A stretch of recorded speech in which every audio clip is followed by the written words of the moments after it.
Change your thoughts and you change your life. That's not just a nice saying, it's real psychology at work. The way you think every single day decides how you feel, how you act, and how far you go. The problem is, most people don't even notice the patterns running in their heads. They keep repeating the same doubts, the same worries, and the same stories that stop them from improving. This video is about breaking that cycle. It's about helping you see the hidden patterns that drive your behavior and showing you how to replace them with healthier ones that actually support your goals. You don't need complicated ideas or long lectures. You need clear steps, honest reflection, and practical tools you can use today. If you've ever wondered why you get stuck even when you try to move forward, this will give you the answers. Stay with me, you'll see exactly how understanding your thought patterns can unlock real personal improvement. Chapter 1.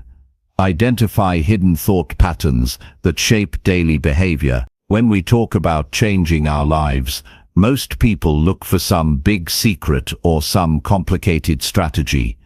But the truth is much simpler. The way we think, the patterns that run through our mind every single day, have more influence on our future than almost anything else. These patterns are often hidden. They run quietly in the background, shaping the way we act, the way we speak, the choices we make, even the opportunities we see or don't see.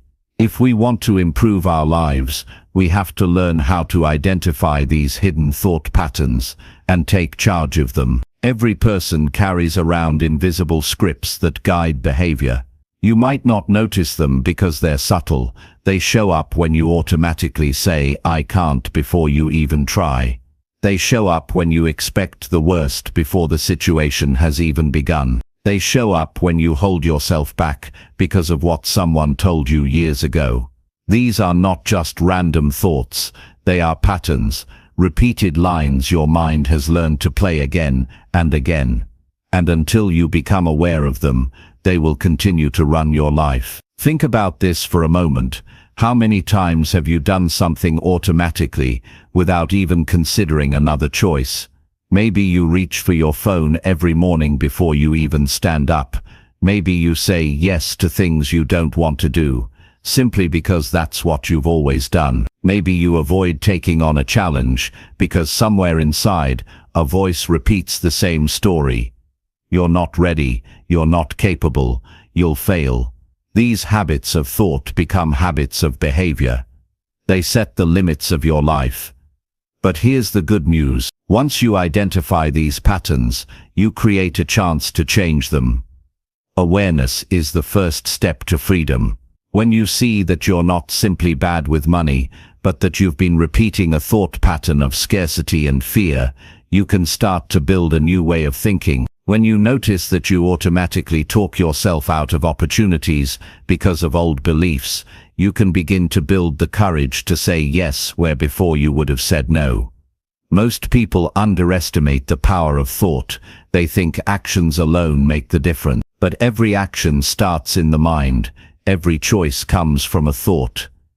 If you repeat weak, doubtful, negative thoughts, you produce weak, doubtful, negative actions. If you repeat strong, encouraging, clear thoughts, you produce strong, encouraging, clear actions. You cannot escape this law. Your patterns of thought build the foundation of your life. So how do you identify these hidden patterns? The first step is to slow down and pay attention. Human beings are often rushing through life, reacting to one thing after another, never pausing to ask, what was I thinking before I did that? If you take time to reflect on your day, you'll start to see certain thoughts that keep coming back. For example, maybe you notice that every time you think about starting something new, you quickly hear, "It's too late for me." That's a pattern. Or maybe you realize that whenever someone compliments you, you instantly think, they don't really mean it. That's another pattern. Journaling is a powerful tool here. Write down what you think when you wake up, what you think when you face a problem, what you think when you succeed, and what you think when you fail. Look at your words on paper. They will reveal the patterns you couldn't see in your head. Once you see them, you can ask yourself, do these thoughts help me improve? Do they move me forward? Or do they keep me stuck where I am? Awareness by itself can be uncomfortable. Many people don't like to look at their own thoughts, but the discomfort is part of growth. Imagine realizing that for 10 years, you've been repeating the belief that you are not worthy of success. That realization can hurt, but it also opens the door to change. You cannot fight what you cannot see. Once you see it, you can confront it. Now here's the next step. After identifying a pattern, you must question it. Don't take your thoughts as facts. Just because your mind says you'll never succeed doesn't mean it's true. Ask, where did this thought come from? Who taught me this? Is it based on reality, or is it just an old story I've been carrying? Most of the time you'll find that these patterns are not based on truth, but on old experiences, fears, or influences from people who were themselves trapped in negative patterns. This process of questioning weakens the grip of the old pattern. Once it's weakened, you can replace it with something better. If you discover the thought, I can't handle stress, you can replace it with, I am learning to handle stress one step at a time. If you discover the thought, I'm not smart enough to succeed, you can replace it with, I can learn and grow as much as I need. You're not pretending or lying to yourself, you're choosing a more helpful and realistic thought to repeat until it becomes your new pattern. Remember, your mind learns through repetition. The negative thoughts you've been carrying didn't appear overnight. They grew stronger because they were repeated again and again. In the same way, positive and empowering patterns don't appear overnight either. You have to repeat them until they sink in, until they become natural, until they guide your behavior without effort. That's how you rewire your life. Think about the difference this can make. Imagine someone who has always believed, I am unlucky. Every time something goes wrong, they reinforce this pattern. They say, see, I knew it. And as long as they think this way, they will fail to notice the opportunities right in front of them. Now imagine that same person starting to say, I create opportunities by taking action. Over time, this thought becomes their new pattern. Instead of waiting for luck, they take initiative. Instead of complaining, they look for options. The same life, the same circumstances, but a new mind, and therefore a new future. This is why identifying hidden thought patterns is so powerful. It's like discovering the blueprint behind your behavior. Once you see the blueprint, you can decide whether to keep building from it or create a new one. If the pattern is healthy, like thinking I can handle challenges, keep it. If the pattern is destructive, like thinking I always fail, replace it. Step by step, pattern by pattern, you reshape your life. Many people make the mistake of thinking they have to change everything at once. That's overwhelming and usually leads to giving up. The truth is, even changing one thought pattern can transform a whole area of your life. For example, shifting from I can't speak in public to I can learn to express myself can open doors to new jobs, new relationships, and new confidence. One shift creates a ripple effect. Now let's talk about the emotional side. Our thought patterns are not just intellectual, they are tied to feelings. That's why they can be so strong. When you believe I'm not good enough, you don't just think it, you feel it in your body. You feel tight, heavy, small. When you believe I can grow and improve, you feel lighter, more open, more ready. Paying attention to your emotions is another way to identify hidden patterns. Ask yourself, when do I feel most discouraged? What thought is behind that feeling? When do I feel hopeful? What thought is behind that feeling? By connecting thoughts and emotions, you uncover the patterns that quietly drive your life. Another important part is environment. The people you spend time with, the words you hear, the things you watch and read, All of these influence your thought pattern. If you're around people who always complain, you start to think in terms of complaints. If you surround yourself with people who talk about possibilities, your mind starts to see possibilities. Identifying thought patterns also means identifying the influences that feed them. Sometimes the best way to change a pattern is to step into a new environment where healthier thoughts are encouraged. The work of identifying hidden thought patterns is not just about self-improvement, it's about self-leadership. When you know how your mind works, you stop being a follower of old beliefs, and you become the leader of your own future. This gives you resilience because you can catch yourself before you fall into negativity. It gives you confidence because you know you can build new thoughts when you need them. It gives you direction because you see clearly which patterns move you forward and which hold you back. This is the essence of personal improvement, understanding yourself deeply enough to guide your own growth. Success is not about luck or chance. It's about the patterns of thought and behavior you choose to build, day after day. If you want a better life, don't just focus on what to do. Focus on how you think. Identify the patterns, question them, replace them, and repeat them until they become natural. Change is possible for anyone. You don't need to be special. You don't need to wait for the perfect time. You just need to start by paying attention. Notice what your mind is telling you. Catch the hidden patterns. Decide which ones deserve to stay, and which ones must be replaced. Then practice the new ones until they become strong. This process is within your reach, and it has the power to transform everything. You are not stuck with the thoughts you have right now. You are not defined by the patterns of the. You are capable of seeing your mind clearly, of choosing better thoughts, of building a stronger inner foundation. The journey begins with awareness, with honesty, with the courage to face your own thinking. Once you do, the rest of your life opens up in new direction. Improvement is not about perfection. It's about progress. Identifying hidden thought patterns is the starting point of progress. With each pattern you uncover, you take back a piece of your freedom.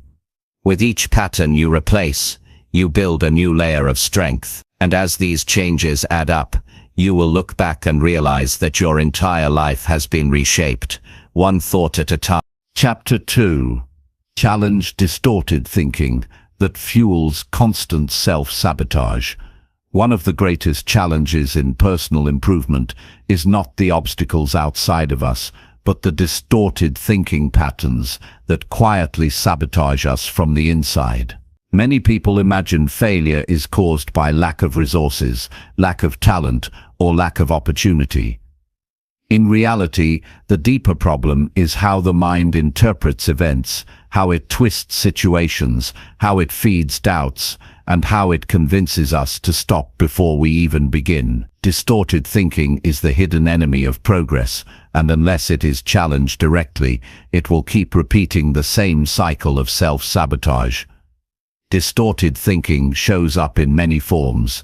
It can sound like, if I can't do it perfectly, I shouldn't try at all. That is all or nothing thinking. It can sound like, because I failed once, I will always fail. That is overgeneralization. It can sound like, they didn't answer my message, they must not respect me. That is mind reading. The problem with these distortions is that they feel real, they create strong emotions, and those emotions guide our actions. We don't question the thought because we're too busy reacting to the feeling, and by reacting to these distorted thoughts, we sabotage ourselves again and again. Self-sabotage is not always dramatic. Often it is subtle. You promise yourself you'll start a new habit tomorrow, but when the morning comes, you tell yourself, I don't have the discipline. That one thought keeps you from even trying.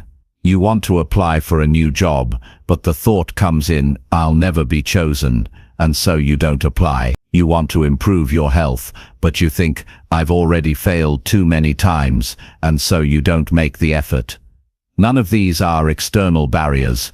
They are internal distortions that paralyze you before you take action. To break this cycle, the first step is to recognize distorted thinking for what it is, a trick of the mind.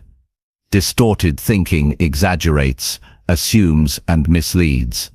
It takes a small piece of reality and stretches it until it looks absolute. To challenge it, you have to pause and examine what you're telling yourself. Instead of accepting the thought, you question it. Is it accurate? Is it fair? Is it helpful? This shift from blind acceptance to critical awareness is what weakens self-sabotage. For example, if the thought is, "I always fail," ask yourself, do I really always fail? Can I list times I succeeded, even in small things? By answering honestly, you break the absolute nature of the distortion. If the thought is, "Nobody likes me," ask, is it true that nobody likes me? Or are there people who value me that I'm ignoring? By exposing the exaggeration, you create room for a healthier perspective. This process requires honesty and courage. Distorted thoughts can feel comfortable because they confirm old beliefs. If you've believed for years that you're unlucky or unworthy, any evidence of failure will seem to prove the thought correct. Challenging it feels uncomfortable because it means questioning part of your identity. But if you want personal improvement, you have to choose growth over comfort. You have to be willing to say, "Maybe I've been wrong about myself." When you begin to challenge distorted thinking, you will also notice how automatic it is. These thoughts appear quickly and without invitation. They are habits of the mind, built through repetition. Just as a habit of action can be broken, so can a habit of thought. But breaking it requires awareness and deliberate practice. Each time you notice a distorted thought, write it down. Seeing it on paper separates you from it. You realize it is not you, it is a pattern, and if it is a pattern, it can be changed. Now, once you've recognized the distortion, the next step is to replace it with a balanced thought. Balanced thinking is not about blind positivity. It is not about saying everything is wonderful when it clearly isn't. It's about choosing accuracy and fairness. If the distortion says, "I'll never succeed," the balanced thought is, "I might not succeed immediately, but I can improve with effort." If the distortion says, "One mistake proves I'm a failure," the balanced thought is, "One mistake is feedback, and I can adjust." By repeating balanced thoughts, you create a new mental habit that supports progress rather than sabotaging it. Another important step is to connect thought and action. Distorted thinking thrives in the space between idea and action. You think of doing something, the distortion interrupts, and you give up. The way to break this loop is to act even when the distortion is present. For instance, if the thought says, "I'll embarrass myself if I speak up," challenge it by speaking up anyway. Action is a form of evidence. When you take action, you show your mind that the distortion is not always true. Over time, repeated action weakens the power of distorted thinking. It's also important to recognize how distorted thinking connects with emotions. Negative patterns create anxiety, frustration, hopelessness. These emotions feel real, and they can drive behavior more strongly than logic. But when you remind yourself that the emotion is based on a distorted thought, you separate the feeling from the truth. You might feel hopeless, but that doesn't mean the situation is hopeless. You might feel incapable, but that doesn't mean you are incapable. Learning to notice this separation is one of the most liberating skills a person can develop. Many people sabotage themselves through fear of judgment.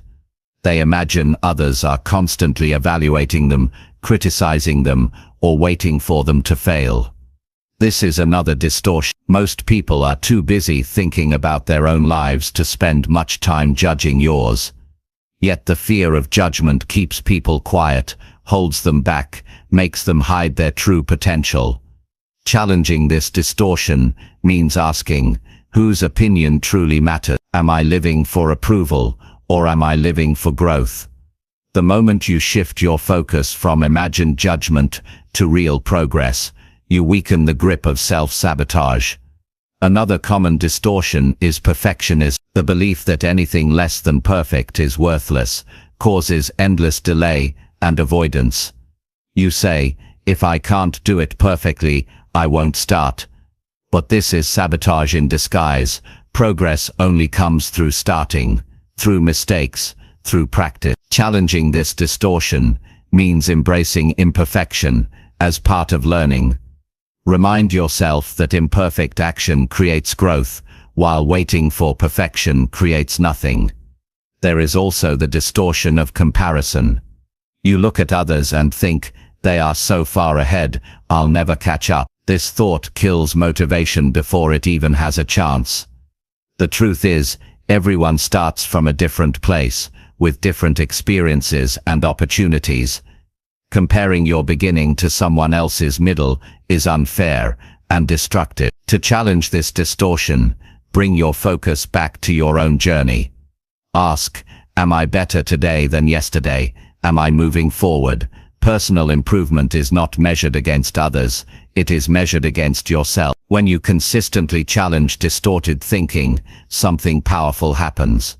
You begin to build trust in yourself. Self-sabotage thrives on mistrust. The belief that you will let yourself down. But each time you replace a distorted thought with a balanced one, and each time you act in spite of distortion, you prove to yourself that you are reliable. Over time, this builds confidence. You no longer fear your thoughts because you know how to handle them. Challenging distortion also improves relationships.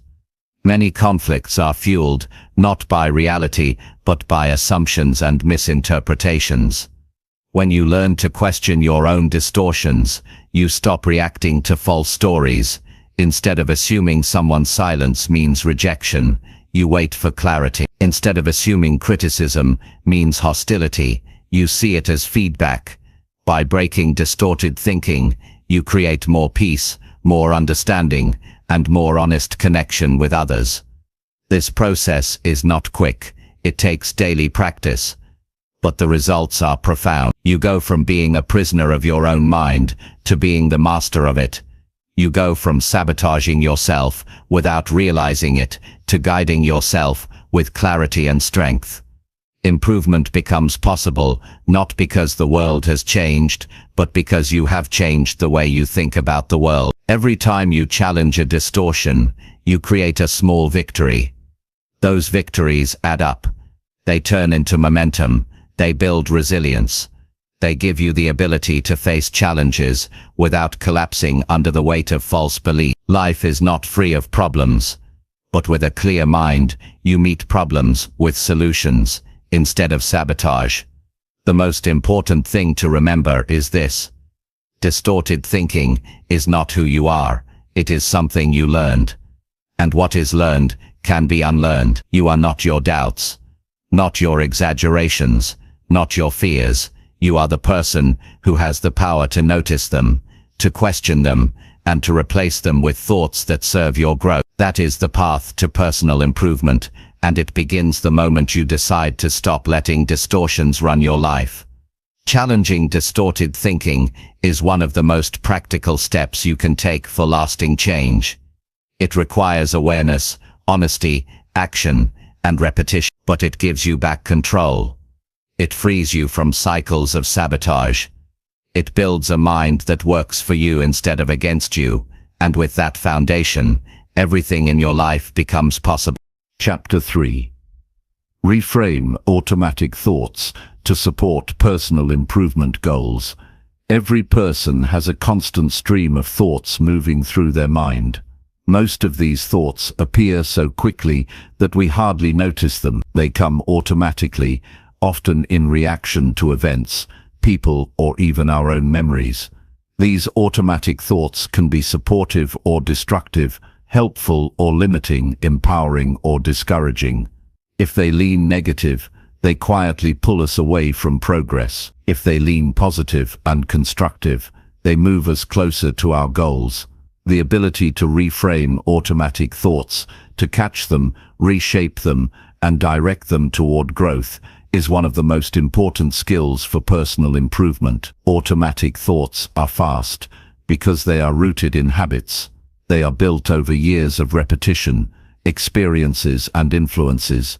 You walk into a room full of strangers, and before you say a word, a thought appears.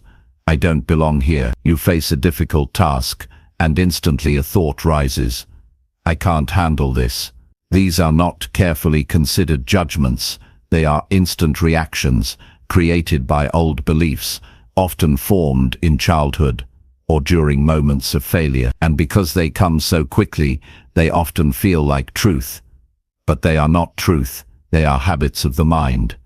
And like any habit, they can be changed. Reframing an automatic thought means pausing long enough to notice it, questioning whether it is accurate or useful, and then replacing it with a new perspective that supports growth.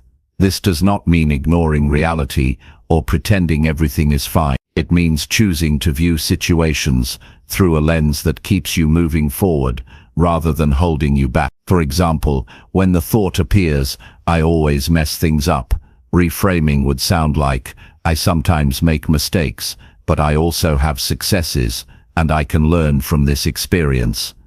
The event has not changed, but the interpretation is what shapes emotion, motivation, and action. Many people underestimate the influence of automatic thoughts. They assume progress is about willpower or strategy. But imagine trying to reach a goal while every automatic thought in your mind is discouraging you. No matter how strong your plan, you will constantly feel drained. Now imagine the same goal with automatic thoughts that remind you of your strength, your past improvements, and your ability to grow. Suddenly, the path feels possible. That is the difference reframing makes. It turns your mind into an ally instead of an enemy. The first step to reframing is awareness. Automatic thoughts are quick, but they leave a trace in the form of emotions. If you suddenly feel discouraged, anxious, or hopeless, that feeling was triggered by a thought. Pay attention to your emotions and trace them back. Ask yourself, what was I just thinking? You may realize the emotion was not caused by the situation itself, but by the way you interpreted it. For example, failing a test may not create despair on its own. The despair comes from the automatic thought, this proves I'm not smart enough. Once you uncover the thought, you can work with it. After awareness comes evaluation. Ask, is this thought accurate? Is it based on facts, or is it a quick judgment? Is it fair to myself? Does it help me grow, or does it hold me back? Most automatic thoughts collapse under this kind of questioning because they are built on exaggeration. They turn one mistake into proof of permanent failure. They turn one rejection into proof of universal unworthiness. By evaluating them honestly, you break their power. Once the distortion is exposed, the next step is to reframe. The key is to choose a thought that is both believable and supportive. It should not be blind positivity. If you fail a test, telling yourself I'm a genius will not stick, but reframing as, I didn't prepare enough this time, but I can improve with better preparation, is both truthful and encouraging. It turns the event into a lesson instead of a sentence. Reframing also works in daily habits. Consider health goals. The automatic thought might be, I skipped my workout, I'm lazy. Left unchallenged, this thought creates guilt and discouragement, which makes it harder to start again. A reframed version might be, I missed today, but one missed day doesn't erase my progress. I can get back on track tomorrow. This balanced thought prevents sabotage and keeps momentum alive. Another example comes from relationships. An automatic thought might be, they didn't call me back, they don't care. That thought leads to resentment and distance. Reframing could be, they might be busy. I'll wait before assuming. This small shift reduces unnecessary conflict and helps maintain connection. Again, the event hasn't changed, the call was missed. But the thought you choose shapes the outcome. The power of reframing lies in repetition. Just as old automatic thoughts were built through years of repetition, new patterns require practice. The first few times you reframe, it will feel forced. You may even doubt it, but with consistency, the reframed thoughts begin to feel natural. And once they feel natural, they become your new automatic responses. This is how you transform your inner dialogue and align it with your personal improvement goals. Reframing is also connected to long-term identity. If your automatic thoughts constantly tell you that you are weak, unworthy, or incapable, your identity becomes shaped by those beliefs. But if you reframe those thoughts into reminders of growth, learning, and resilience, your identity shifts as well. You begin to see yourself as someone capable of change, someone who can face challenges, someone who deserves better. And when your identity changes, your actions follow. Some people worry that reframing means ignoring reality. That's not the case. Reframing is not denial. It is choosing the most constructive interpretation of reality. If you lose a job, the fact is you are unemployed. That doesn't change. But the automatic thought might be, I'm worthless. That is not fact. That is interpretation. A reframed thought might be, this is a tough moment, but it opens the chance for something new. Both acknowledge reality, but only one supports improvement. Reframing also requires patience with yourself. Automatic thoughts are deeply ingrained. You may catch yourself thinking negatively again and again. That doesn't mean you're failing. It means you are in the process of change. Every time you notice and reframe, you are building strength. Over weeks and months, the old patterns weaken, and the new ones strengthen. Personal growth is measured in these small victories. One of the most empowering parts of reframing is that it puts you back in control. Automatic thoughts can feel like chains, pulling you in directions you don't want to go. But once you learn to reframe, you realize you are not trapped. You can choose. You can create distance between thought and action. You can decide how to interpret your experiences. And in that choice lies freedom. Automatic thoughts influence not only emotions, but also motivation. Consider someone with the goal of learning a new skill. The automatic thought might be, I'll never get this right. If they believe that, they stop practicing. If they reframe to, it's hard now, but with practice I will improve, they stay motivated. The action that follows is completely different, and so is the outcome. By reframing, they stay aligned with their goal instead of abandoning it. Reframing also teaches resilience. Life will always bring challenges. You cannot control every event, but you can control your interpretation. Automatic thoughts often make challenges seem heavier than they are. Reframing lightens the load by reminding you that difficulty is part of growth, that mistakes are part of learning, that setbacks are temporary. With this mindset, you face challenges with strength instead of despair. The process of reframing is not limited to negative thought. It also applies to neutral thoughts that can be shaped into motivators. For example, the automatic thought might be, I have a lot to do. That by itself may create stress. Reframed, it could be, I have important tasks that will move me forward. The tasks remain the same, but the motivation changes from pressure to purpose. Another benefit of reframing is clarity. Automatic thoughts often blur judgment. They make you react emotionally rather than thoughtfully.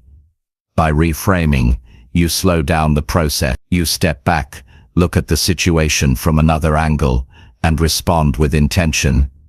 This creates better decisions, stronger relationships, and more consistent progress toward your goals. Reframing is also contagious. When you practice it, people around you notice. They see that you don't spiral into negativity the way others do. They see that you interpret setbacks constructively. Over time, your example influences them to reframe their own thoughts. This creates an environment of encouragement rather than discouragement, of solutions rather than problems. For personal improvement goals, reframing is a daily practice. Each morning, notice your first thoughts. Are they supportive or discouraging? Each evening, review moments where your automatic thoughts held you back. Ask how you could reframe them for next time. This daily reflection strengthens your awareness and builds consistency. Over time, reframing changes not just thoughts, but behavior.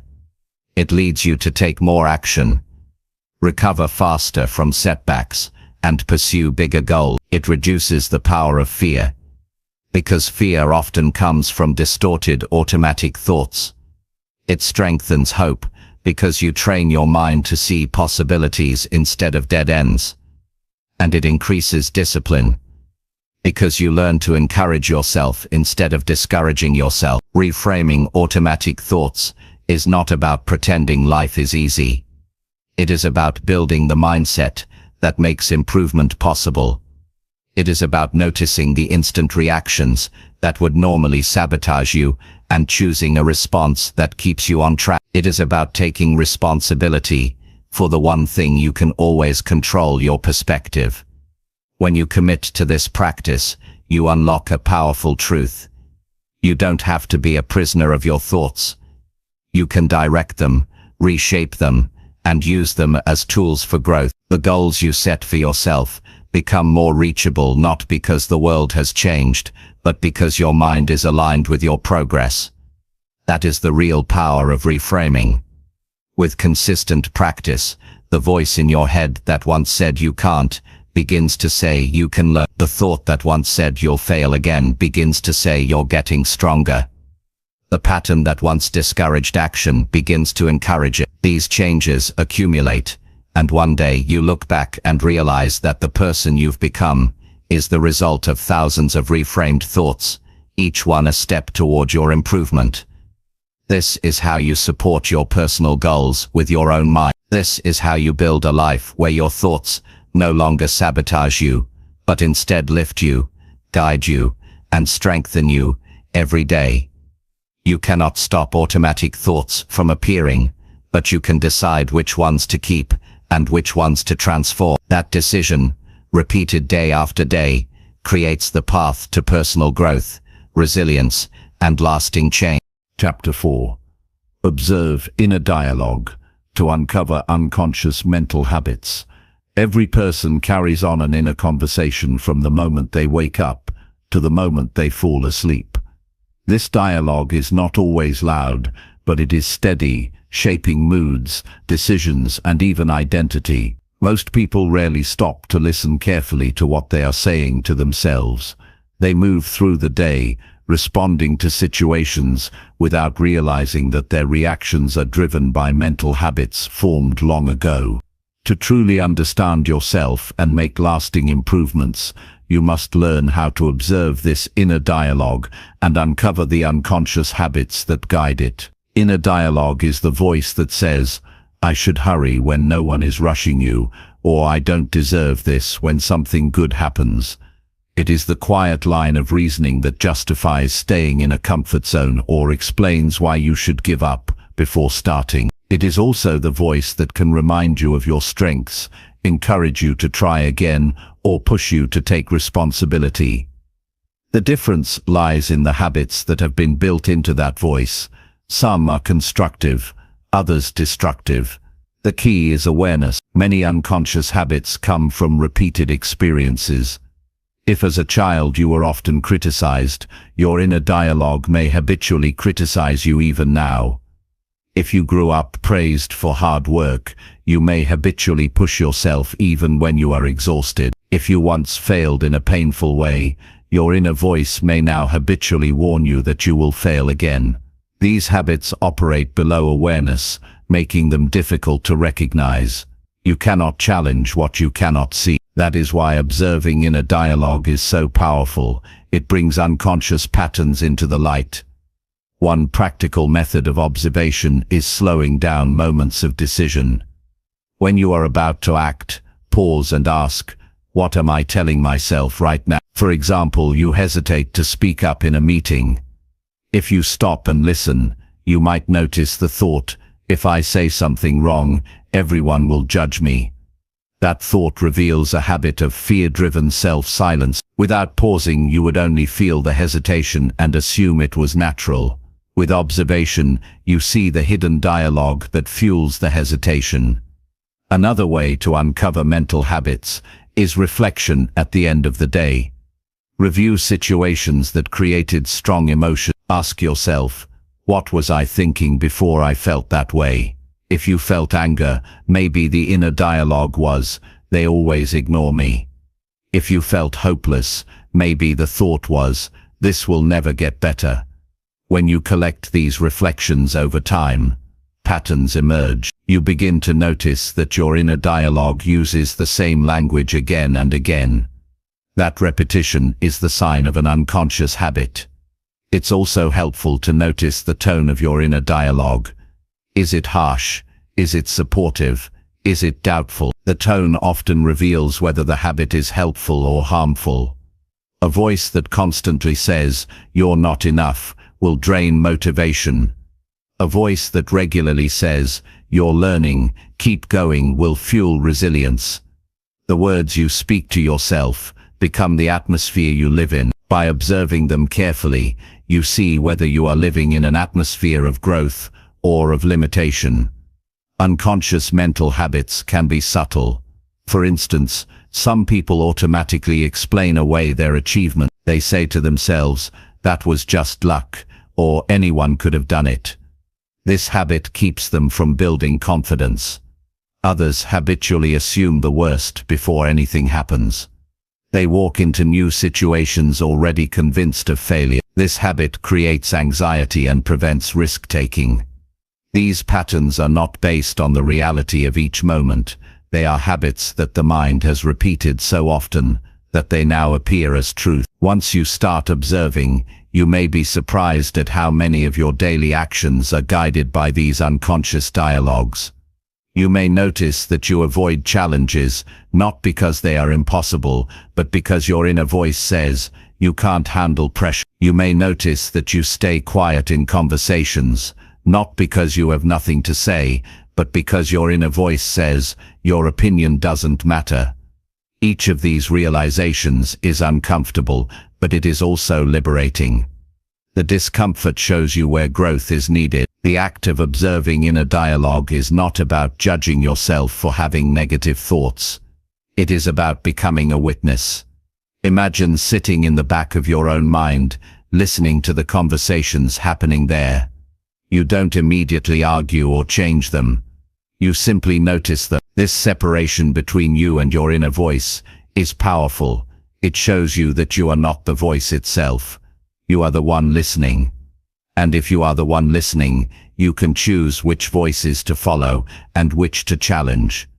Over time, consistent observation leads to clarity. You begin to see patterns like, whenever I face something new, my inner dialogue predicts failure.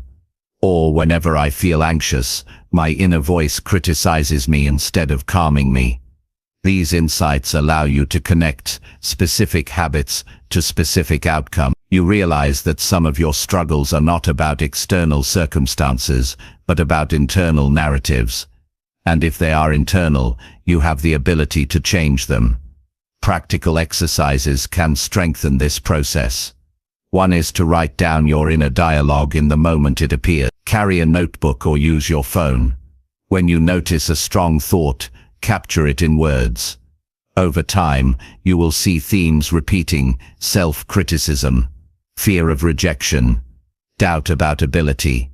Another exercise is to speak the dialogue out loud. Hearing your automatic thoughts with your own ears often makes them sound exaggerated or unreasonable, breaking their hold on you.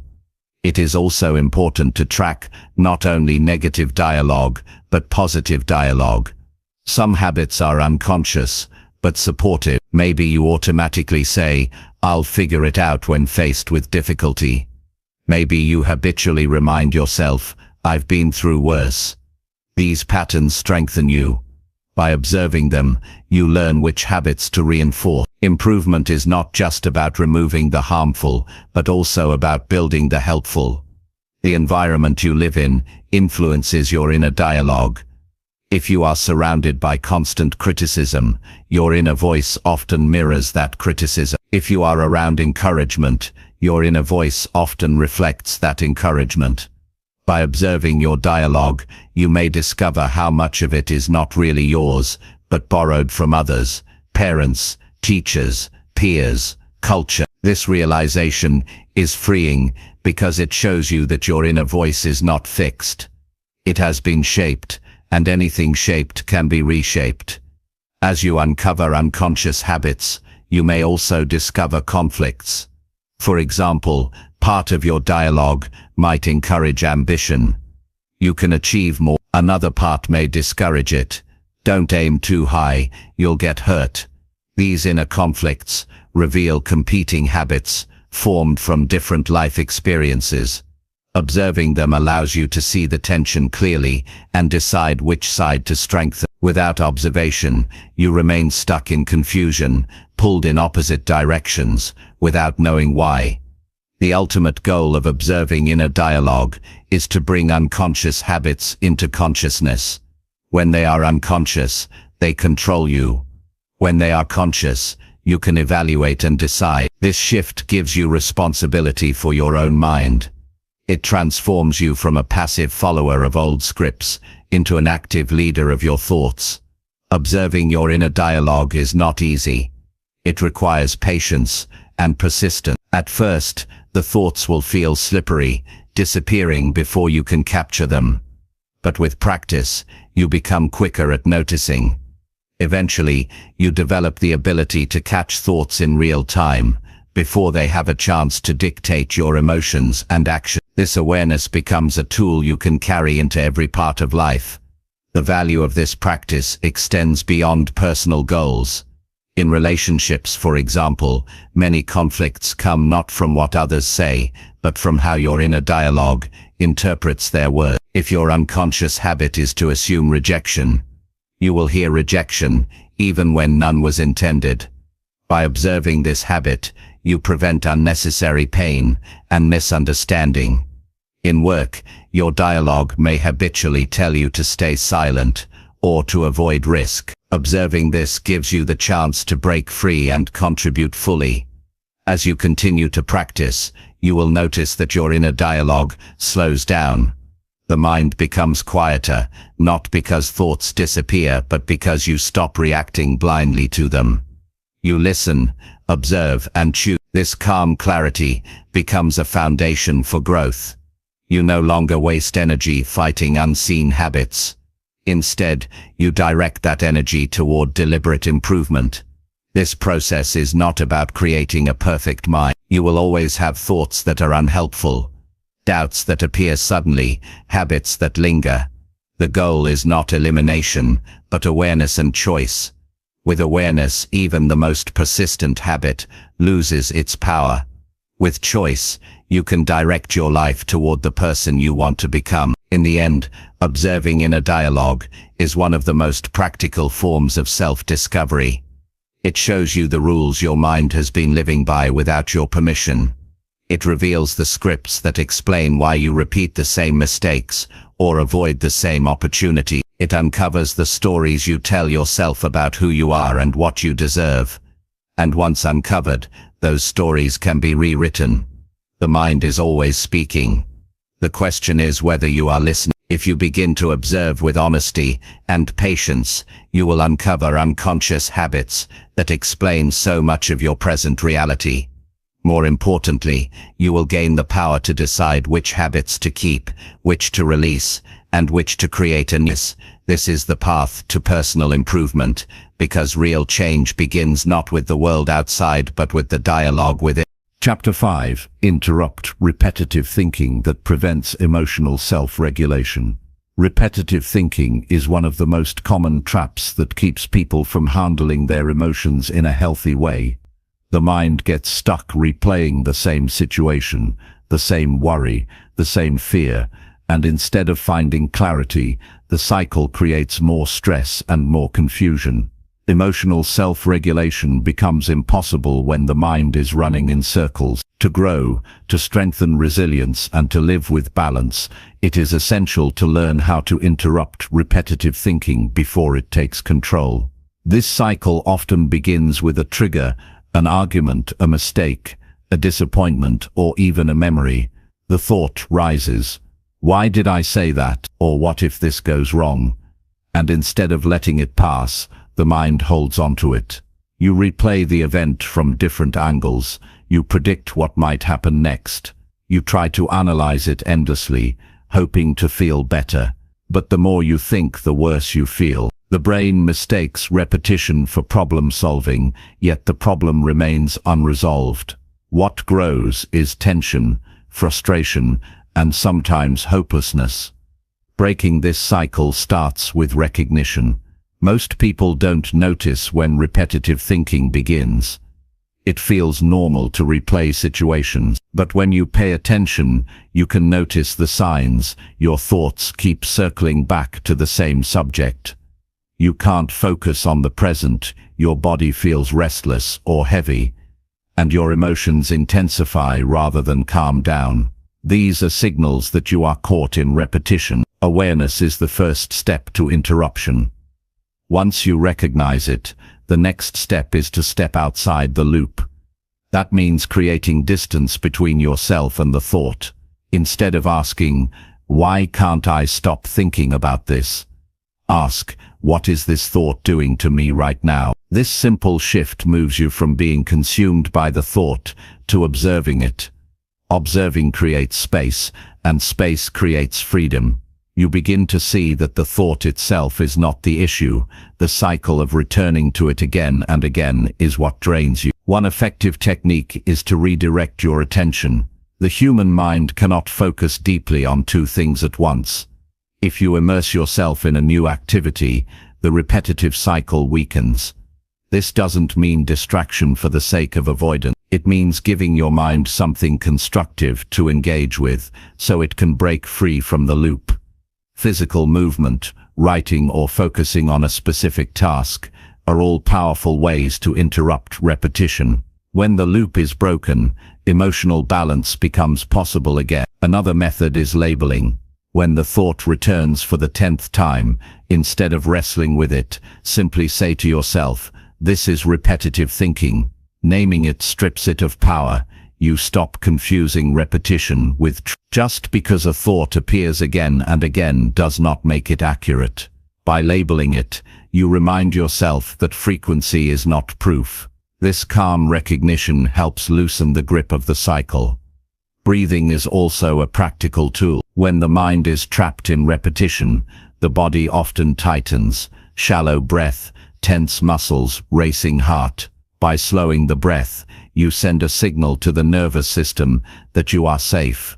This calms the body and makes it easier to let go of the repeated thought. Deep, steady breathing creates a pause, and in that pause, you can choose a new response instead of sinking deeper into the loop. Repetitive thinking is fueled by the illusion of control. You think that if you keep analyzing, you'll find certainty, but most situations in life do not offer certainty. You cannot control how others respond. You cannot predict every outcome. When you accept this, the urge to repeat weakens. You realize that peace comes not from perfect answers, but from letting go of the need to replay what cannot be changed. Emotional regulation grows stronger when you shift from control to acceptance. A powerful question to use during these moments is this thought helping me move forward? If the answer is no, then it is not worth repeating. This question cuts through the illusion that constant thinking equals progress. True progress comes from clarity, and clarity comes when the mind is allowed to rest. By reminding yourself that not every thought deserves your energy, you give yourself permission to stop feeding the cycle. Another approach is grounding yourself in the present. Repetitive thinking pulls you into the past or the future, rehashing old mistakes or imagining worst-case scenarios. Bringing attention back to the current moment interrupts the cycle. Notice what you see, hear, feel, and touch right now. Anchor yourself in the reality in front of you. When you focus on the present, the repetitive thoughts lose their grip because they thrive only in imagined time, not in actual time. Reframing is also useful, but it must be done carefully. Instead of endlessly asking, "Why did this happen to me?" ask, "What can I learn from this?" Instead of circling around, "I ruined everything," ask, "What can I do differently next time?" This moves your mind from repetition to resolution.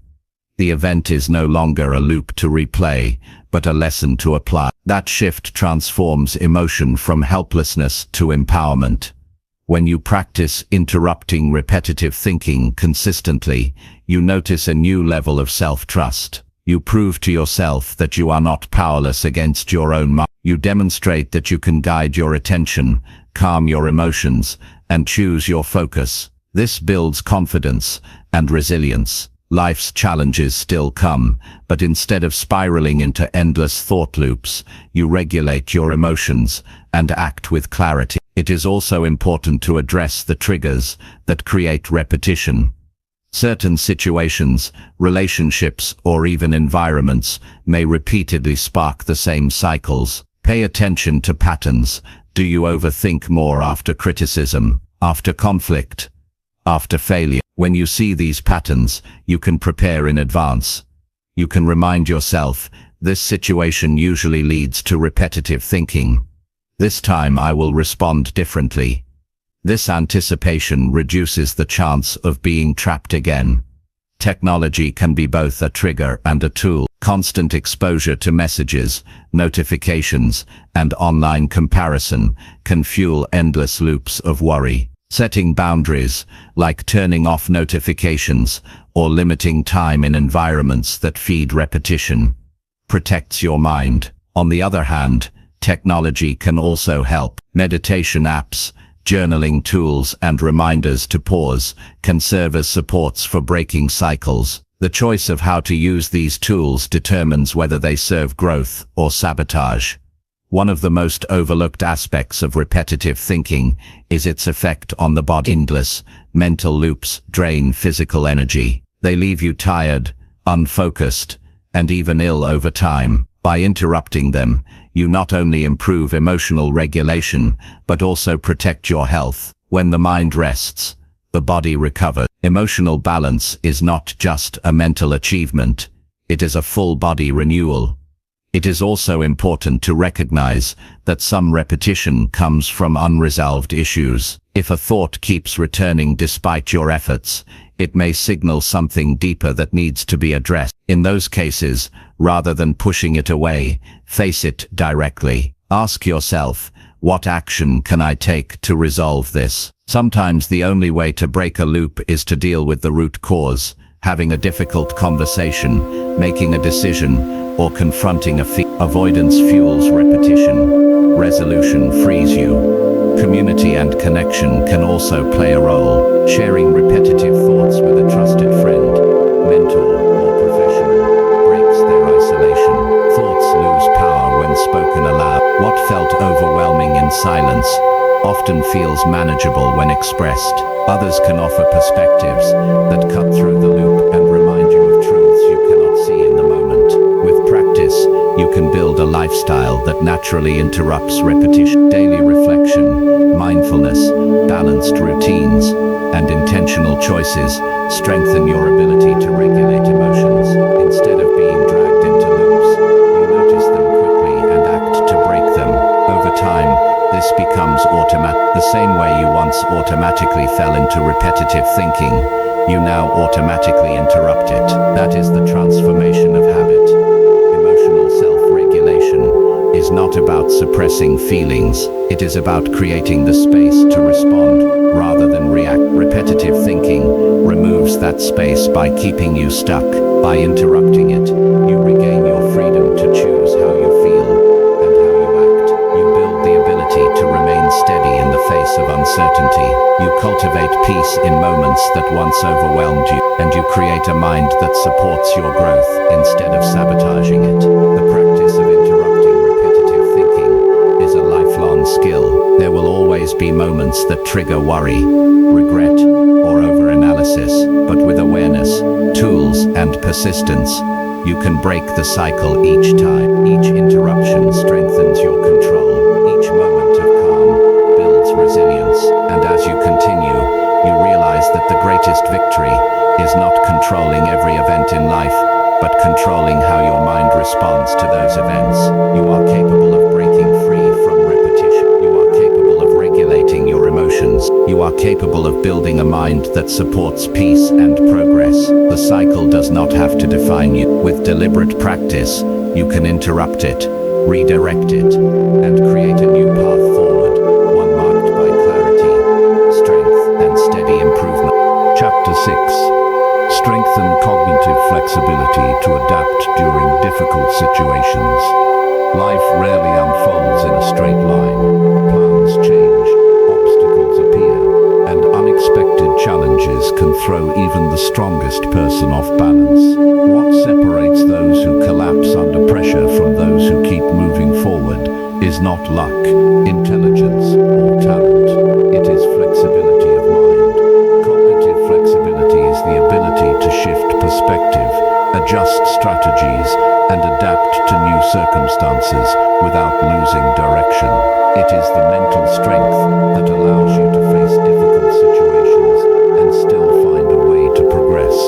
When difficulties strike, the first instinct for many is to resist. The mind clings to what should have happened, how things were supposed to go, or how life used to be. This rigidity creates suffering because the situation has already changed, yet the mind refuses to accept it. Cognitive flexibility allows you to release what is gone and adjust to what is present. It helps you pivot instead of staying stuck. Without it, even small setbacks can feel overwhelming. With it, even major challenges become opportunities to learn and grow.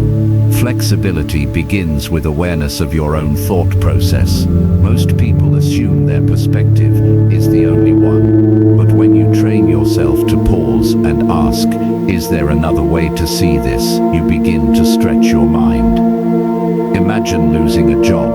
A rigid perspective says, this is the end of my career. A flexible perspective says, this is painful, but it could also be the start of something better. The reality of job loss remains, but your interpretation shifts. That shift changes your emotional state, your decisions, and eventually your future. Difficult situations test your ability to adapt. Unexpected illness, financial struggles, rejection, or failure can all trigger fear and resistance. Cognitive flexibility is not about denying those feelings, but about choosing how to respond after acknowledging them. You can remain frozen, repeating the same approach that no longer works. Or you can ask yourself, what else is possible here? What is within my control? What can I adjust? These questions open the door to new options, and options reduce helplessness. One way to strengthen flexibility is to practice shifting perspectives in daily life. When someone disagrees with you, instead of automatically defending your view, try to understand theirs. Ask what they see that you don't. Even if you don't agree, the act of exploring another angle exercises the mental muscle of flexibility. The more you practice in small moments, the stronger you become when bigger challenges arise. Another important skill is to let go of perfection. Rigid minds demand that everything happen according to plan. When it doesn't, frustration explodes. Flexible minds understand that plans are guides, not guarantees. They accept imperfection and adjust accordingly. For example, If you aim to follow a routine perfectly, but miss a day, rigidity says, I failed completely. Flexibility says, one day doesn't erase progress, I can continue tomorrow. This mindset keeps you moving instead of giving up. Cognitive flexibility also involves creative problem solving. When the usual approach fails, flexibility pushes you to experiment. You ask, what if I try a different method? What if I approach this from another angle? This creativity often leads to solutions that a rigid mind would never discover. For example, a business facing financial strain might initially try to cut costs, but a flexible mindset might instead explore partnerships, new markets, or innovative service. The ability to switch strategies is often the difference between collapse and survival. Flexibility is also connected to emotional regulation. When your thoughts are rigid, your emotions often become extreme. You insist that things must happen in a certain way, and when they don't, anger, despair, or anxiety surge. With flexibility, you allow multiple possibilities, so your emotions remain steadier. You acknowledge disappointment without being destroyed by it. You see challenges without believing they are permanent. This balance allows you to keep making wise choices even under stress. To build cognitive flexibility, practice changing routine. Small acts, like taking a different route to work, trying a new food, or learning a new skill, challenge your brain to adapt. These experiences seem trivial, but they train your mind to be comfortable with change. Over time, you become more resilient when life forces change on you in bigger ways. The willingness to step outside comfort zones daily builds the strength to adapt in crises. A flexible mind is also willing to accept feedback. Rigid thinking resists criticism, assuming it is an attack. Flexible thinking views feedback as information, a tool for growth. When you allow yourself to hear different viewpoints, you expand your awareness and increase your ability to adjust.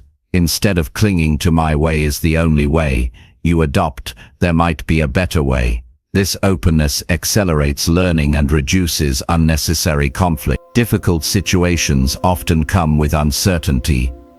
People crave certainty because it feels safe, but life offers no guarantees. Flexibility is the skill of living with uncertainty while still moving forward. Instead of waiting for every detail to be clear, you take action with what you know and adjust as you learn more. This approach creates momentum and prevents paralysis. Those who demand certainty before acting often never act at all. Those who embrace flexibility adapt as they go. Flexibility is not weakness, it is strength. Some confuse it with giving up or being indecisive. In truth, it takes great strength to let go of rigid expectations, to admit when something isn't working, and to try something new.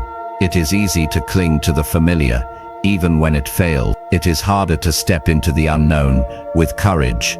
Flexible people are not easily broken by change because they bend and adjust instead of snapping under pressure. To strengthen this skill, pay attention to your language. Notice when you use rigid words, like always or never. These words lock you into extremes. Replace them with sometimes, maybe, or this time. For example, instead of saying I always fail at this, say, this time didn't work, but I can adjust. Small changes in language create space for flexibility in thought. Another way to develop flexibility is to focus on what you can control. Rigid minds fixate on uncontrollable factors, what others think, what has already happened, what might go wrong. Flexible minds shift focus to actions they can take now. By redirecting attention to controllable steps, you reduce stress and increase effectiveness. This shift is not just practical, but also empowering, because it reminds you that you are not powerless even in difficult times. Practice flexibility in your goals as well. Set clear intentions, but be willing to adjust how you reach them. For example, if your goal is better health, and an injury prevents your usual workout, flexibility helps you find alternative exercises instead of quitting. The destination remains, but the path changes. This mindset ensures progress continues, even when obstacles appear. Cognitive flexibility also involves balancing optimism with realism.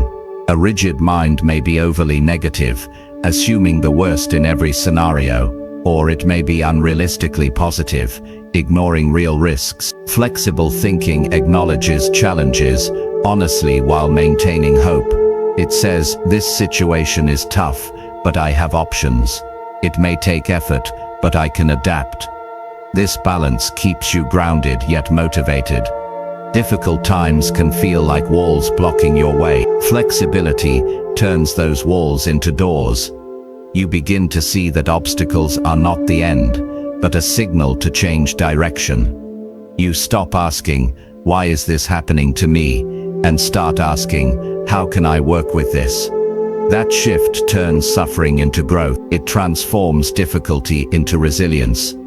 Over time, strengthening cognitive flexibility creates lasting confidence. You stop fearing change because you know you can handle it. You stop resisting challenges because you trust your ability to adapt. This confidence is not arrogance, it is self-trust built through practice.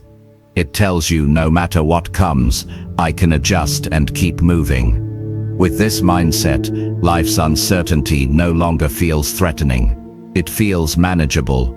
Flexibility also improves relationships. When conflicts arise, rigid thinking demands that one side must win. Flexible thinking seeks understanding and compromise. It asks, how can we both move forward? This mindset reduces tension, builds trust, and creates solutions that benefit everyone. In families, friendships, and workplaces, this skill is invaluable. The truth is, everyone faces difficulty. No life is free from setbacks. What determines the outcome is not the size of the obstacle, but the mindset you bring to it. A rigid mind sees only dead ends. A flexible mind sees new paths. By strengthening cognitive flexibility, you give yourself the gift of resilience, adaptability, and steady progress no matter what happens. Strengthening this ability is a lifelong practice. It requires daily choices, small experiments, and consistent reflection. But the rewards are profound. You gain freedom from the prison of rigid expectations. You gain power to respond with creativity and calm in any situation. And you gain the inner strength to keep improving even when life challenges you most. You have the ability to adapt. You have the ability to shift perspective. You have the ability to change course without losing direction. By strengthening cognitive flexibility, you turn difficult situations into opportunities to grow stronger, wiser, and more capable. This is not theory, it is a skill you can build day by day until it becomes part of who you are. And once it does, no challenge can stop you from continuing your journey of personal improvement. Chapter 7. Develop metacognition by reflecting on patterns of thought. Most people go through life caught in their thoughts without ever pausing to step back and ask where those thoughts come from, why they appear, or how they shape behavior. This is where the practice of metacognition becomes so powerful. Metacognition means thinking about your thinking, reflecting on the patterns that run through your mind, and noticing how they guide your choices. It is the act of becoming aware of the lens you are looking through, instead of just reacting to whatever appears in front of you. When you build this ability, you give yourself the power to reshape your thinking instead of being controlled by it. Reflection on patterns of thought is not about judging yourself or labeling your mind as good or bad. It is about curiosity. It is about stepping back and saying, what kind of thoughts tend to dominate my day? What stories do I repeat to myself? What assumptions do I carry that influence how I feel? This kind of reflection creates distance between you and the automatic stream of mental activity. That distance allows you to see patterns you couldn't see when you were fully immersed in them. Take, for example, someone who always avoids new opportunities. On the surface, it looks like procrastination or lack of courage.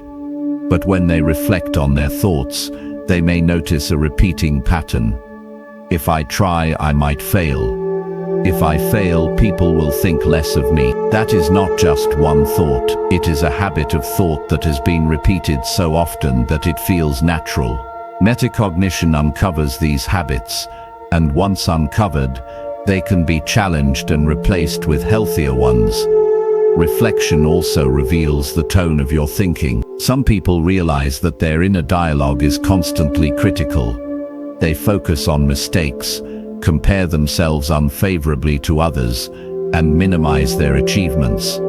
Others discover that their mind tends toward catastrophizing, imagining the worst possible outcome even in small situations. Still others see that their thoughts are scattered, jumping from one worry to another without focus.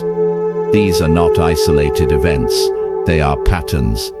They have developed through repetition and have become the background noise of daily life. Observing them makes it possible to decide whether they are worth keeping. The value of reflecting on patterns is that it allows you to take responsibility for them.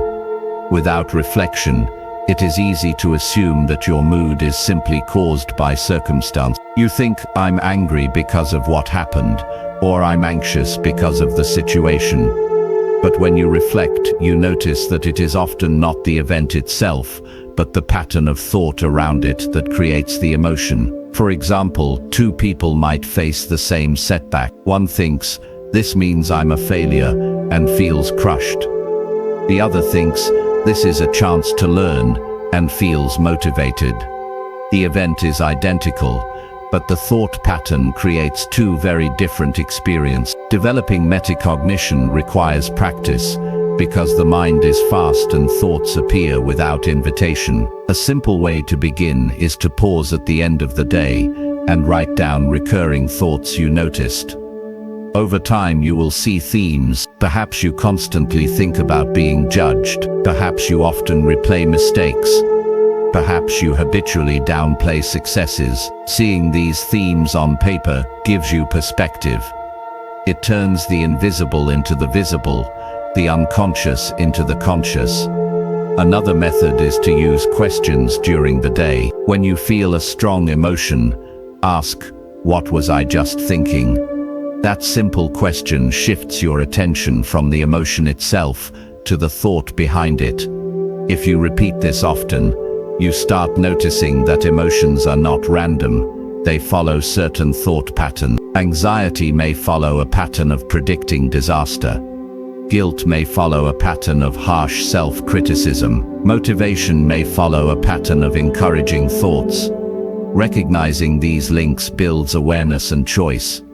Once you recognize patterns, you can evaluate them. Ask yourself, does this pattern support my goals or undermine them? Does it reflect reality, or is it distorted?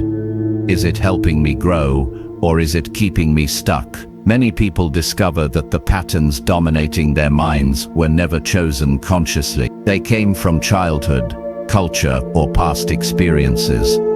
They lingered because they were never examined. Reflection gives you the chance to stop inheriting patterns passively and start choosing them deliberately. Metacognition is also about recognizing when your mind is narrowing your perspective. Often thought patterns lock you into one way of seeing things. Reflection helps you step back and say, is there another way to interpret this? Is there another angle I haven't considered? This expands your possibilities and prevents you from being trapped by one narrow frame of thinking. In difficult times, this flexibility makes the difference between feeling hopeless and finding options.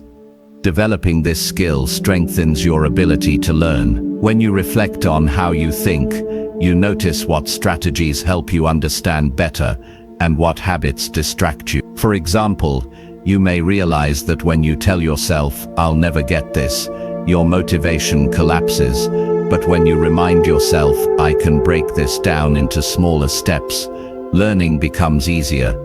These insights improve not just self-awareness, but practical effectiveness. Reflection also reveals blind spots. Everyone has biases in their thinking, assumptions they rarely question. By stepping back and observing, you catch yourself in these blind spots. Maybe you realize you always assume people's silence means disapproval. Maybe you notice you always interpret challenges as threats rather than opportunities. These discoveries may sting at first, but they are the key to growth. You cannot correct what you cannot see. Metacognition requires patience. The mind resists being observed. Thoughts want to flow automatically, without interference. When you begin reflecting, you may feel uncomfortable, restless, or even critical of yourself for what you discover. But with time, the practice becomes natural. You start to look at your mind the way you look at the sky. You notice clouds passing by without needing to chase or control them. This calm observation creates freedom. As you strengthen metacognition, you also build resilience. When you face setbacks, you don't just feel defeated. You step back and ask, what is my mind telling me about this? Is that thought useful? This prevents you from being swallowed by automatic negativity. You create space to choose a response that aligns with your goal. In this way, reflection becomes a tool for emotional regulation as well as self-improvement. Relationships also benefit. Many conflicts arise not from reality, but from thought patterns that distort reality. For instance, if your pattern is to assume rejection, you might misinterpret someone's busy schedule as a lack of care.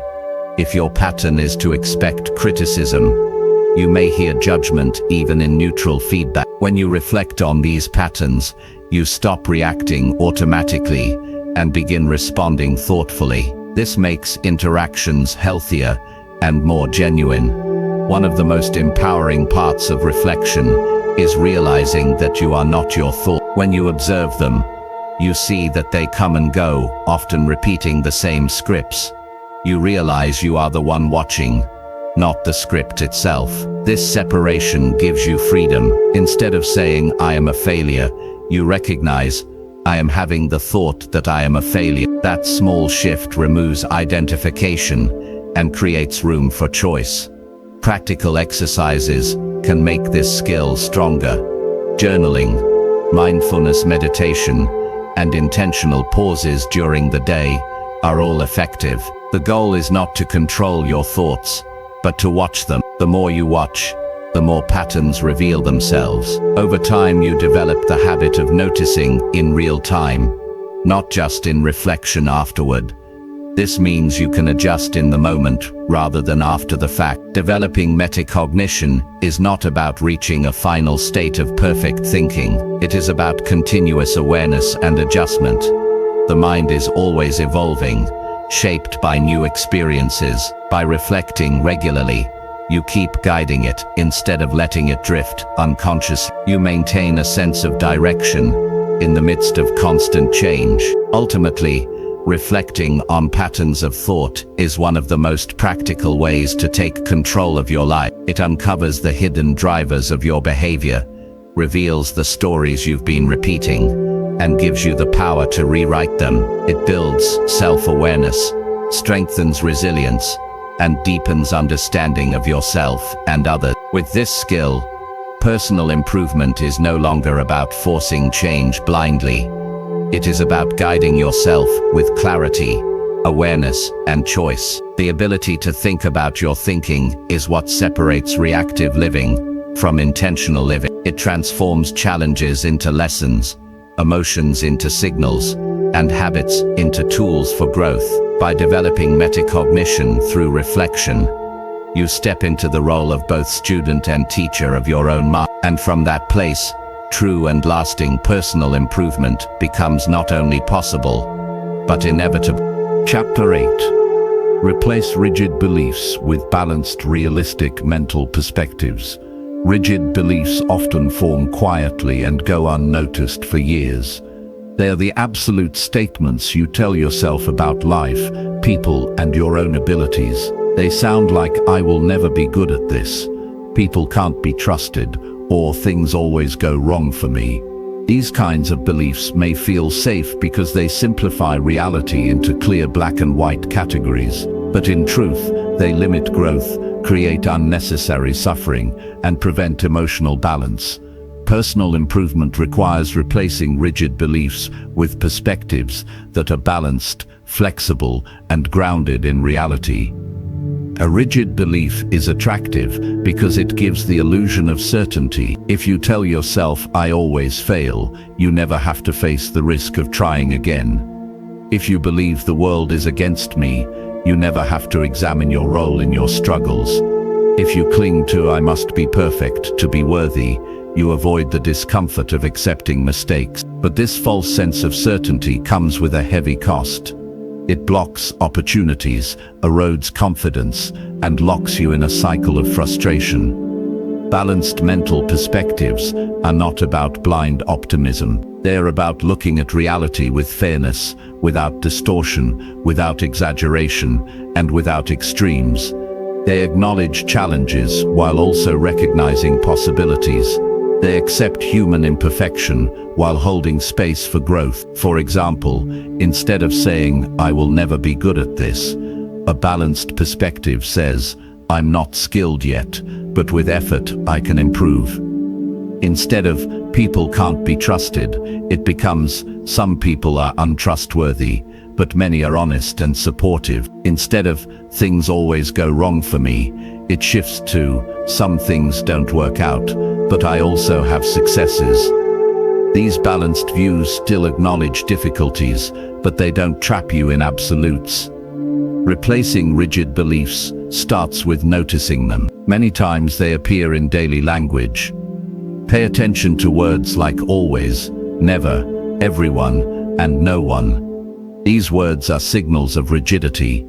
If you catch yourself saying, "I always mess up," pause and question it. Is it really true that you always fail? Can you name times when you succeeded? By asking these questions, you start to break the spell of rigidity.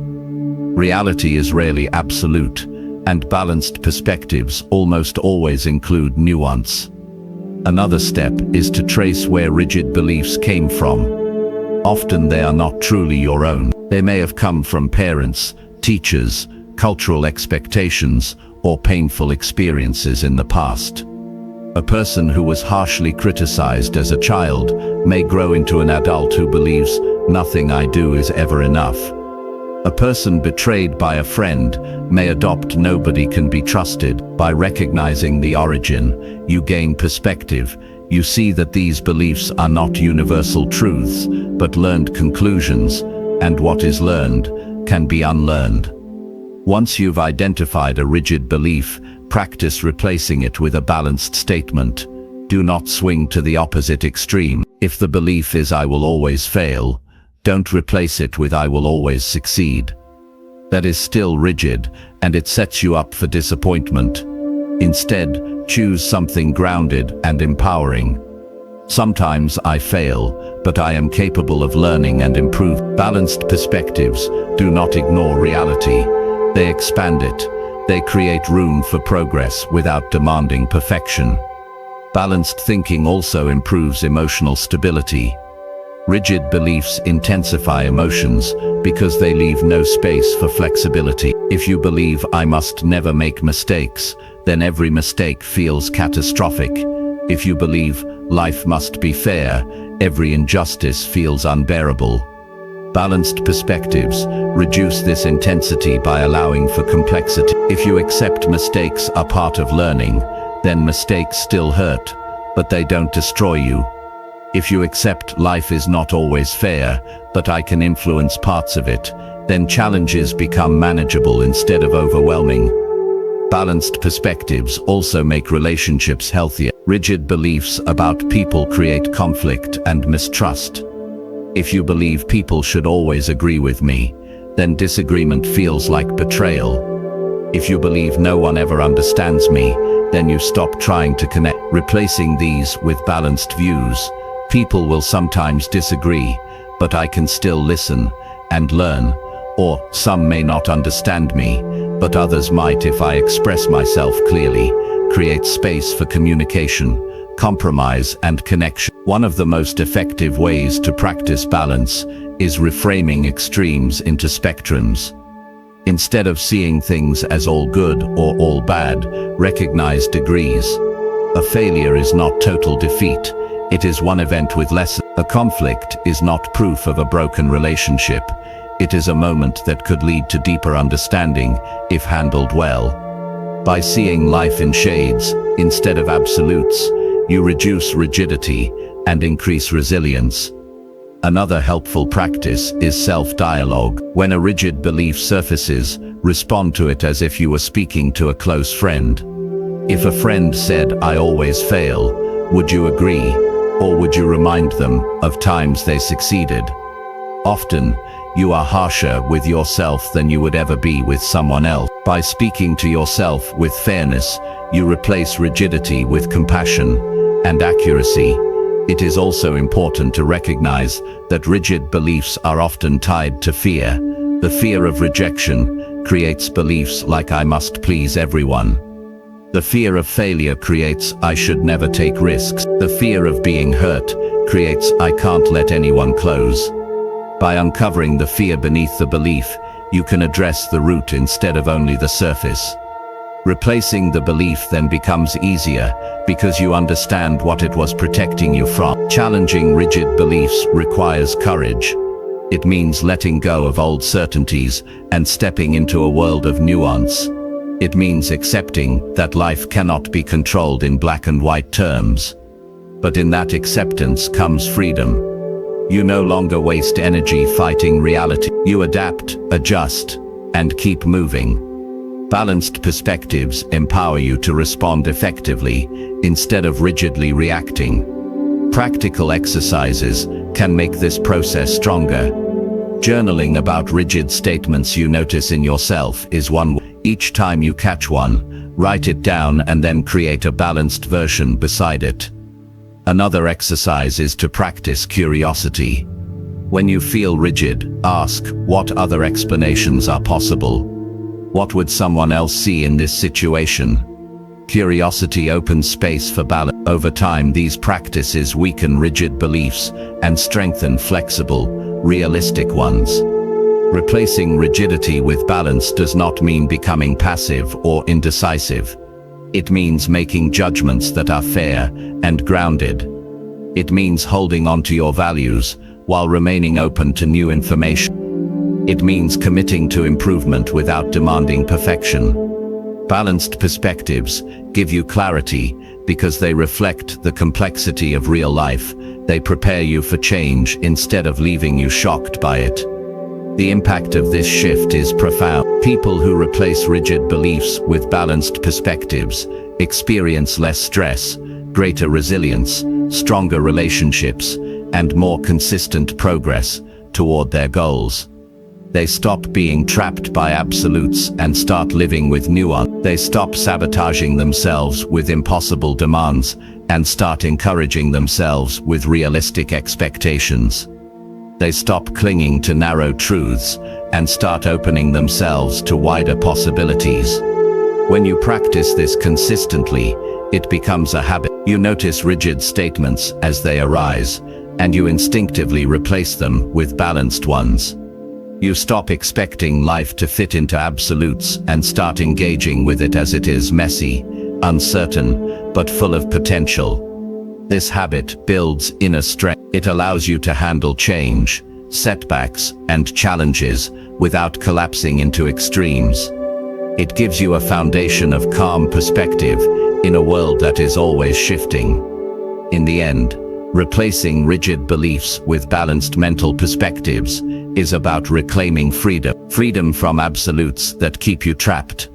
Freedom from narrow views that block growth. Freedom from harsh expectations that create shame. With balance, you allow yourself to be human, capable of mistakes, capable of progress, capable of adapting. This is not weakness, it is strength. because it gives you the resilience to face reality with honesty and hope. Your beliefs shape your experience of life. If they are rigid, they will confine you. If they are balanced, they will support you. You have the power to examine them, question them, and reshape them. And each time you replace rigidity with balance, you build a mind that is stronger, wiser, and more aligned with personal improvement. This practice is not done in one day. It is built day by day, thought by thought. But as you practice, you will notice the difference. More calm, more clarity, more growth. That is the reward of balance, and it is within your reach. Chapter 9. Practice mindfulness to reduce overthinking and mental clutter. The modern mind is constantly pulled in many directions. Thoughts jump from one subject to another without pause. Tasks pile up in endless lists, and worries about the past or the future steal the energy from the present moment. This flood of activity creates mental clutter, leaving people exhausted even when they have done very little. Overthinking adds to this weight by recycling the same concerns repeatedly without finding clarity or resolution. Mindfulness offers a practical way to reduce both overthinking and mental clutter by training attention to rest on the present moment, calmly and without judgment. Mindfulness is not about forcing the mind to be empty or silent. It is about noticing what is happening here and now with clarity. Most overthinking begins because the mind is resisting the present. It says, "I should have done better yesterday," or "what if tomorrow brings disaster?" This constant tug between past and future leaves little energy for the moment that is actually unfolding. When you practice mindfulness, you learn to notice these thoughts without being carried away by them. You acknowledge their presence and gently bring your focus back to what you are experiencing right now. One of the reasons overthinking is so draining is that the brain mistakes it for problem solving. You replay conversations, analyze decisions, and run through worst-case scenarios as if repeating them will create certainty. But certainty rarely comes. Instead, your mind grows restless, emotions intensify, and focus weakens. Mindfulness interrupts this cycle by teaching you to witness the thought without following it. When you observe your mind spinning and simply label it as thinking, you step out of the cycle. You no longer need to solve everything in your head. You allow the thought to rise and fade, the way a wave rises and fades in the ocean. The practice begins with awareness of the senses. By focusing on your breath, the sounds around you, the feeling of your body or the movement of your steps, you anchor yourself in the present moment. These anchors are simple, but they are powerful because they bring your attention away from the endless stream of mental chatter. Each time your mind wanders, you gently return to the anchor. This act is not failure, it is the very practice of mindfulness. It trains you to notice when your mind drifts into overthinking and to guide it back to clarity. Mindfulness also helps with mental clutter by creating space between thoughts. Normally, one thought leads immediately into another, forming an unbroken chain. Before you realize it, you are lost in stories and assumptions. Mindfulness slows this process. By pausing to observe a single thought, you prevent it from pulling you into a storm of more thoughts. Over time, this creates a mind that is less crowded and more spacious. In this space, calmness grows naturally. Another benefit of mindfulness is emotional regulation. Overthinking often magnifies emotions. A small worry becomes a heavy burden because the mind keeps replaying it. Mindfulness allows you to notice the worry without inflating it. For example, if you feel anxious, instead of repeating, "This anxiety will never go away," you simply notice, "I am feeling anxious right now." This simple acknowledgement reduces resistance, and with less resistance, the emotion loses intensity. You learn that feelings come and go like passing weather, and you do not need to cling to them or fight them. A common barrier to mindfulness is the belief that it requires long hours of meditation. While meditation is a powerful tool, mindfulness can also be practiced in small moments throughout the day. You can be mindful while washing dishes, feeling the warm water and the motion of your hand. You can be mindful while eating, noticing the taste, texture, and rhythm of each bite instead of rushing through a meal. You can be mindful while walking, paying attention to each step instead of letting your mind wander endlessly. These simple practices gradually train the brain to stay present, and staying present reduces clutter and overthinking. Overthinking often disguises itself as productivity. You believe that by thinking through every possibility, you are preparing for success. But in reality, endless thinking often replaces real action. Mindfulness helps break this illusion. When you are mindful, you notice when planning crosses the line into rumination.